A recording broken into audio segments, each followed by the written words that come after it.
राजू एक छोटे से गांव का मेहनती किसान था।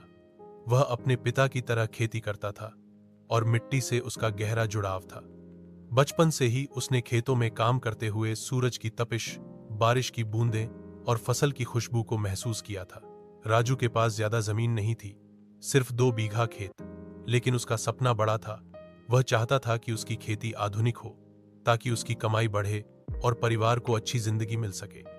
पहले वह पारंपरिक तरीकों से खेती करता था, लेकिन मौसम की मार और महंगे बीज, खाद के कारण उसकी फसल अक्सर घाटे में चली जाती थी। एक दिन गांव में कृषि विभाग की एक टीम आई। उन्होंने किसानों को जैविक खेती, ड्रिप सिंचाई और उन्नत बीजों के बारे में बताया।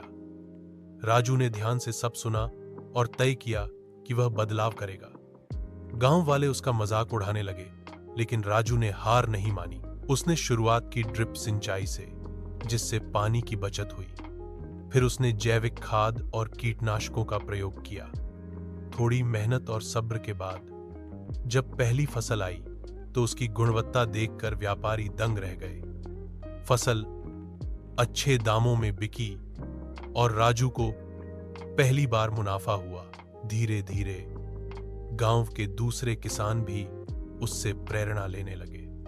राजू अब सिर्फ किसान नहीं रहा, बल्कि गांव में बदलाव का प्रतीक बन गया। वह दूसरों को भी नई तकनीकें सिखाने लगा और सरकारी योजनाओं के बारे में जानकारी बांटने लगा। राजू की यह कहानी हमें सिखाती है कि अगर इरादा पक्का हो और मेहनत ईमानदारी से की जाए, तो हालात चाहे जैसे भी हों, सफलता जरूर मिलती है। आज राजू न सिर्फ अपनी खेती से खुश है, बल्कि दूसरों की भी मदद कर रहा है।